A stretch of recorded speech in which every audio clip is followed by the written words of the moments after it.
Marvel Strike Force fans, it is time to cry havoc and let loose the dogs of war. Alliance War as a landscape is about to change.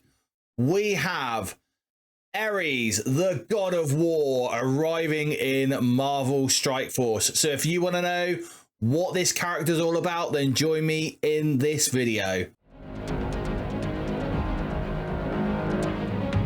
What's going on, everyone? I'm BPG and welcome back to the channel. If this is your first time here, I make at least 2 Marvel Strike Force videos every single week, usually based around the events in the game, but sometimes I get videos like this.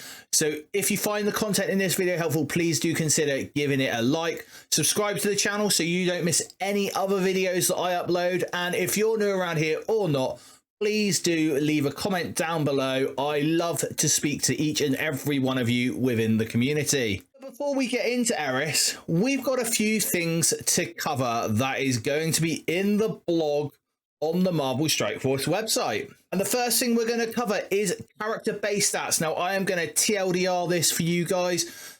Basically, the team, as of Ares and everything after that, the base stats are going to increase. This no longer means that we are going to see things like 600% damage in hits. We are going to see less percentage damage, but the base stats in the for the characters are actually going to be higher, which will show you a slight change in power, because the power rating is based off of the base stats. This, I believe, happened last time with Silver Surfer's release. So I look forward to having some less complex kits coming out, less damage percentage, less percentage resist, etc., but just the higher stats so we can compare that a bit easier as players. And we have the Annihilators. They are mentioned in this blog, but if you have not yet seen, the Annihilators are Gore the God Butcher, Gladiator, Thanos Endgame, and 2 reworks in Silver Surfer, and everybody's favorite Kree, Ultimus, is getting a rework. So who is Ares? Well, he is a standalone plug and play character for Alliance War. He's going to be coming in patch 8.2 very, very soon. He will be coming to us. And it is not your normal release method. So I'm going to tell you near the end, once we've gone over his kit, what the release method for this character is. And I think it's quite an ingenious release method. All right, so Ares is a villain character. He's one of the Greek gods. He is a villain. He has the trait of global, a mystic character. The more mystic characters is quite nice. He is a protector. The shield kind of gives it away, doesn't it? And he has a speed of 118. Now, if you look on his breastplate there, you will see the sign that we have had recently for the Battle Pass. So when we earn the tokens for the Battle Pass, it is a very similar sign to what is on his chest. So this has been in the game for quite a little while, and just no one really has been able to put 2 and 2 together. My recommendations for him on my initial impressions, I haven't played with him yet, but my initial impressions for him is going to be Skirmisher. However, there is going to be a very good reason for Striker. This is all going to depend on his focus stat. We have only seen his speed stat so far. I have not yet seen his focus stat. If he has a good focus stat, then Striker could be a very good option to have on Ares. And now we're going to go over his kit. So his basic is Sundering Smite. This is going to attack the primary target for 250 damage and clear 3 positive effects. It's then going to chain to 2 adjacent targets for 190% damage and clear 2 positive effects. And here you are seeing that change that I mentioned about. The fact that they have higher base stats means we're getting lower percentages in damage on both the primary attack and the secondary and tertiary attacks there. And counterattack breaks this chain.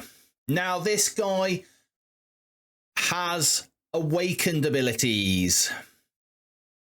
His basic awakened ability upgrade will give a plus 20% damage to the primary and secondary targets, and he will gain immunity. And then we have his special. This is the Wrath of Mars. It has an energy cost of 3/3, so you're going to start with this ability. You are going to be able to clear all barrier on the primary target. Then he's going to attack the primary target for 250% damage and apply stun and disrupted. This is why I'm recommending the Skirmisher ISO 8. He will then gain charged. And his special awakened ability upgrade will clear barrier on all enemies, not just the primary target. And in war, he is going to apply trauma to the primary target. That is amazing. A trauma stun in war for the awakened ability. And no doubt these awakened abilities will turn up for the elite raid credits at some point. Obviously, to start off with, they are most likely going to be a purchasable method of getting them. Whether that's going to be within the battle passes, I don't know yet. But we will all get a chance to get hold of these special awakened abilities eventually. And now we're going to go on to his ultimate, Furious Whirlwind. This again is one that he starts with. So he starts with all his abilities. This is a 5/5 cost. And in this one, you are going to attack the primary target for 200% damage. So again, we're seeing that lower percentage rather than, you know, at the moment, that will be something like probably a 600% damage and 25% drain. We're going to then attack the primary and secondary targets for 250% piercing and 25% drain and apply bleed for 2 turns and ability block for 1 turn. So again, even more of a reason for that Skirmisher ISO 8. We're going to flip 1 negative effect into a positive effect for self. This attack is unavoidable and cannot be blocked. And the ultimate awakened ability for this will apply ability block for 2 turns rather than 1 turn. And will also flip 3 negative effects rather than just the single negative effect. And so now we get into his passive, God of War. Anyone who knows anything about the Greek gods knows he was one of the 12 pantheons and the God of War. And this ability gives him on spawn to gain safeguard. And in war, after all other characters on spawn effects have happened, he is going to copy and clear all those effects, all those positive effects. He's going to clear charged. He's going to clear revive once from all enemies and give it to himself. And this attack cannot be resisted. That is an insane passive. Just that is going to flip the landscape within Alliance War.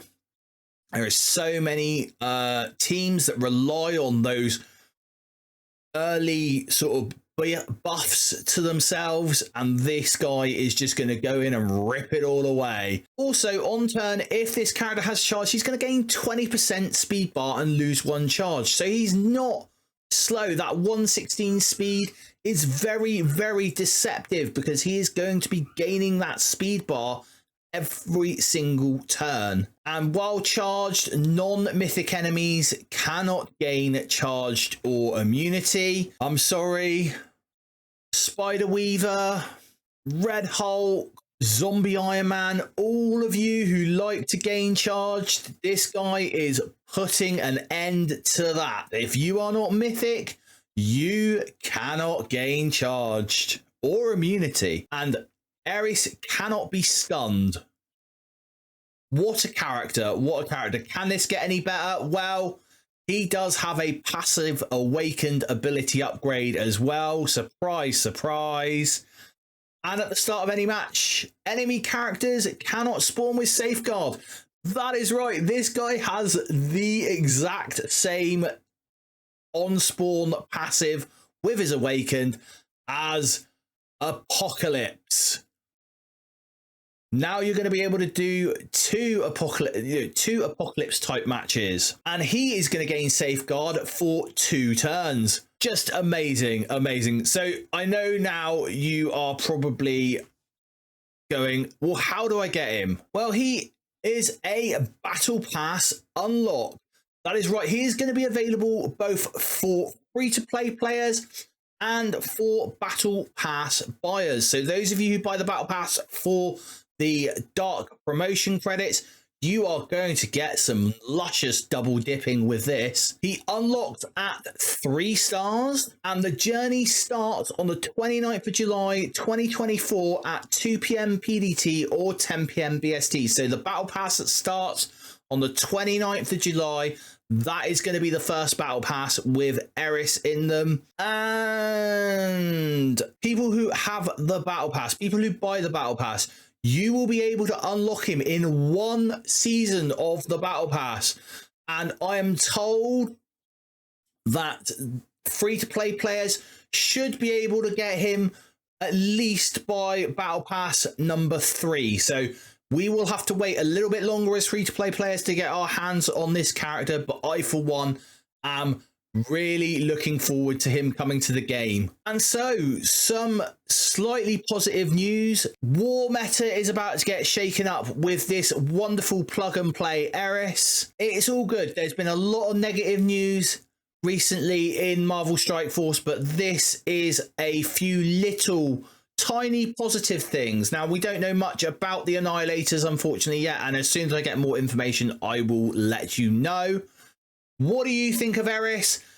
Will you be building him? Do you think he's going to majorly change the war landscape? I certainly do. Let me know your comments down below. And don't forget, if you found this video helpful, please do consider giving the video a like. And until next time, everyone, stay positive.